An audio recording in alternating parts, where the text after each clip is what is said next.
La véritable grandeur ne naît jamais sous les projecteurs. Elle se forge dans le silence sacré de l'étude et de la réflexion solitaire. C'est ici, loin du tumulte et des jugements, que commence le voyage de celui qui refuse la médiocrité et embrasse son destin. Chaque page tournée est une arme que l'on aiguise. Chaque mot assimilé est un rempart supplémentaire contre l'ignorance qui paralyse le monde. Le savoir n'est pas une simple accumulation de faits. C'est la lumière qui guide les pas dans l'obscurité de l'incertitude.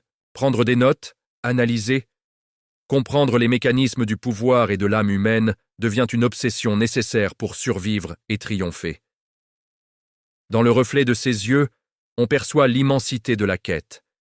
Une bibliothèque infinie de possibilités s'ouvre à celui qui ose apprendre. Mais la théorie n'est que la moitié du chemin. Pour devenir inébranlable, l'esprit doit être tempéré par l'action et la souffrance physique.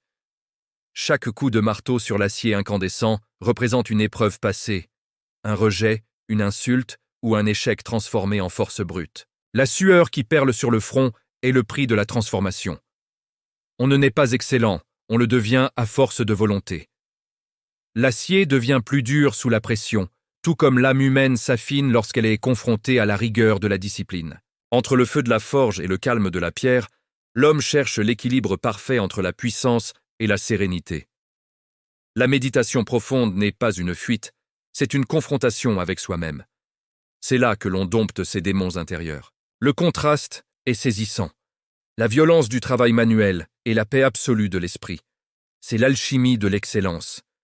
Une fois l'esprit et le corps alignés, il est temps d'affronter le monde réel, là où la théorie rencontre les éléments déchaînés. Marcher sur une crête escarpée, c'est accepter que chaque pas puisse être le dernier, mais refuser de laisser la peur dicter sa route. Le vent hurle et la pluie cingle, mais le regard reste fixé sur l'horizon. La stabilité intérieure dépasse le chaos extérieur. Il s'arrête au bord du gouffre. En bas, la mer déchaînée frappe les rochers avec une fureur aveugle, image du monde qu'il a rejeté. Mais il ne tremble pas. Il domine l'immensité. Sa silhouette solitaire devient le point d'ancrage de tout cet univers tumultueux. La tristesse a disparu. La colère s'est évaporée.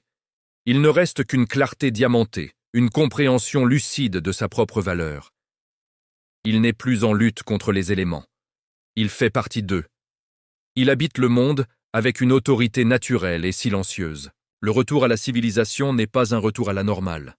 C'est l'entrée d'un prédateur de succès dans une arène qu'il maîtrise désormais. Assis devant son bureau, il ferme son journal de cuir. Les notes de jadis sont devenues les stratégies d'aujourd'hui. Un sourire serein apparaît sur son visage. Il ne cherche plus l'approbation. Il savoure le fruit de son endurance solitaire. Il se lève et marche vers la fenêtre. En bas, la métropole s'éveille. Il n'est plus un paria. Il est un bâtisseur d'empire.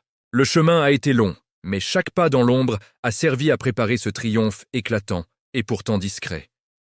Souvenez-vous, ceux qui vous ont rejeté ne sont plus que les spectateurs de votre ascension irrésistible. Ta réussite sera leur punition la plus douloureuse. Forge ton destin dès maintenant. Rejoignez ce voyage vers l'excellence. Abonnez-vous et activez la cloche pour ne manquer aucune étape de votre transformation.